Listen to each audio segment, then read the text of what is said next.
जी स्त्री जिचं एक छत्र तिच्या डोक्यावरून हरवलं आहे आणि तिच्या बाबतीत काही गोष्टी हा समाज जो अन्याय करतो, ज्या गोष्टी तिच्यावर लादल्या जातात आणि त्या गोष्टींवर आपण नेहमीच बोलत असतो, मात्र ह्या काही गोष्टी आहेत ज्या मी आज तुम्हाला सांगणार आहे की त्या गोष्टी तुम्ही कोणालाही सांगू नका.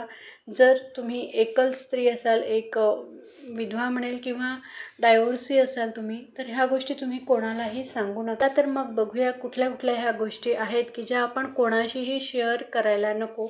सगळ्यात पहिले म्हणजे तुमच्याकडे असणारी डॉक्युमेंट्स, की तुमच्या मिस्टरांची असतील, तुमची असतील, तुम्ही कोणाच्याही हातात ती देऊ नका. ती डॉक्युमेंट्स तुम्ही तुमच्याकडेच ठेवा. तुम्ही डायरेक्टली त्या गोष्टी एक्सप्लोअर करू नका, सगळ्यांना दाखवू नका की काय आहे. कारण बऱ्याच वेळी काही गोष्टी आपल्यालाही माहिती नसतात की आपल्या मिस्टरांचं काही बँक असेल, बँक अकाउंट असेल किंवा आणखी काही गोष्टी असतील. तर कुठलंही डॉक्युमेंट तुम्ही कोणाकडेही इझिली देऊ नका. त्या बाबतीत तुम्ही इमोशनल होऊ नका.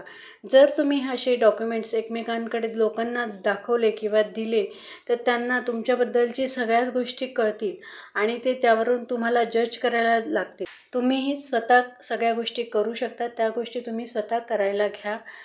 इझिली कोणावरही विश्वास ठेवू नका. कारण आत्ता ही जी तुमच्यावर वेळ आली आहे, ती तुम्हाला जज करण्याव्यतिरिक्त काहीही लोक करत नसतात. तुम्ही किती कमवताय, तुमचं उत्पन्न काय, तुम्ही किती कारण बघा, जेव्हा एकटी स्त्री असते ना, तिला ह्या गोष्टी आवर्जून विचारल्या जातात की तुझा पगार किती आहे, तुझा खर्च किती आहे, तू याला किती खर्च करते, तू त्याला किती खर्च करते. म्हणजे तिच्या दैनंदिन गरजा असतील किंवा बाकी गोष्टी, तर त्याच्यासाठी तू किती खर्च करते, या गोष्टींवर तिला विचारलं जातं. आणि वास्तविक पाहता जेव्हा तिचा नवरा असतो तेव्हा ह्या गोष्टी काहीही विचारल्या जात नसतात. मात्र अचानकच लोकांना आता तिला जज करायचं असतं की आता ही कसं आयुष्य जगणार आहे, हिच्या आयुष्याची लेवल काय असणार आहे, ही कसं म्हणजे आता तिच्यावर एवढी खराब परिस्थिती आहे, मात्र हिच्याकडे जॉब आहे, प्रॉपर्टी आहे, सगळ्या गोष्टी आहे, मग आता हिची मज्जाच मज्जा, अशा टाईपमध्ये लोक तुमचा म्हणजे विचार करायला लागतात. त्यांना तुमच्याबद्दल गैरसमज ते करून घेतात. त्यांना तुमच्या दुःखाचं काहीही पडलेलं नसतं.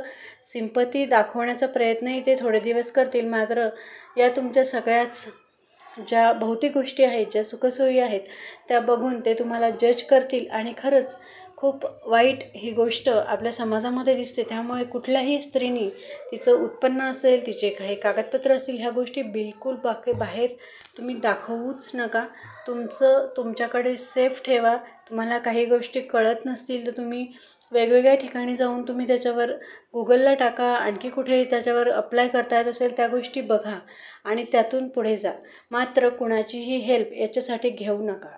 कारण बघा ना, आपल्याला असं वाटतं हे आपले नातेवाईक आहेत किंवा हे रिलेटिव्ज असतील किंवा आणखी कोणी असेल, तर हे आपल्याला आत्ता मदत करणार आहेत आणि म्हणून खरंच आपण जे आहे ना मनातलं ते भडभड त्यांना सांगून टाकतो, सगळं काही असो ते. तर तेव्हा त्यांना असं वाटतं अरे एवढे थोडे दिवस झाले आता तर, आणि हिला सगळं माहिती आहे आणि ही इझिली सगळं बोलते आहे, म्हणजे ही खूप आता हिला माहिती आहे की आपल्याकडे पैसा आहे म्हणजे आपण खूप खुश. मात्र असं नसतं. त्या स्त्रीच्या भावना तिलाच माहिती असतात आणि त्यामुळे असंच भडबड बोलून किंवा असंच काही आपल्या मनातील गोष्टी बोलून दाखवण्यात काहीही अर्थ नसतो.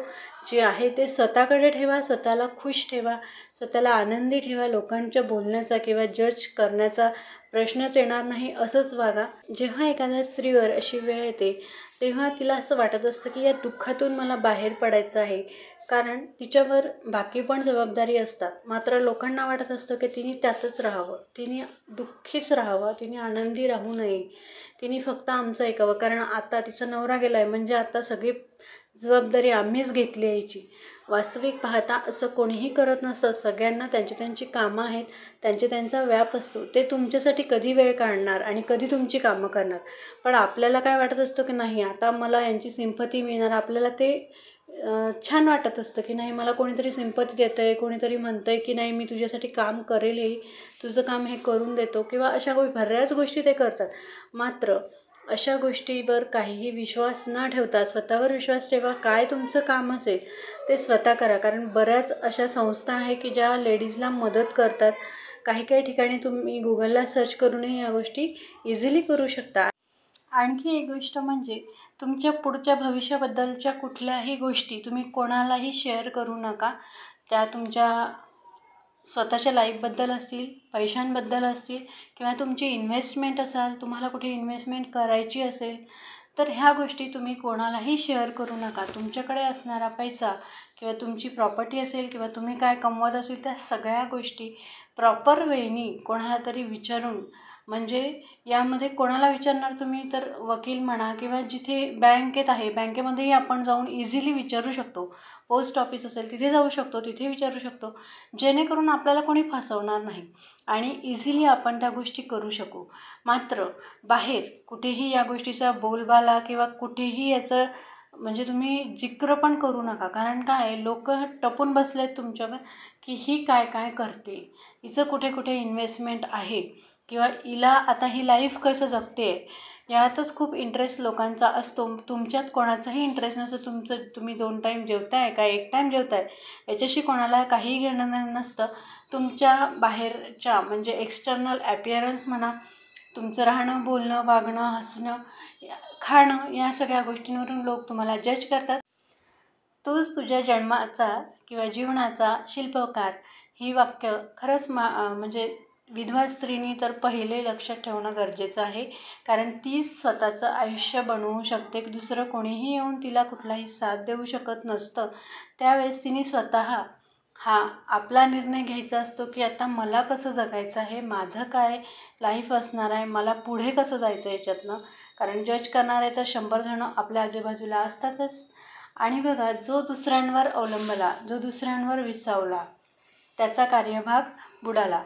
तुम्ही दुसऱ्यांवर अवलंबून किती दिवस राहणार? 1 महिना, 2 महिने, 2 वर्ष, किती दिवस दुसरे तुमचं येऊन कामं करतील? तुम्ही स्वतः तुमची जबाबदारी घ्या आणि पुढे जा. Thanks for watching this video. Bye bye.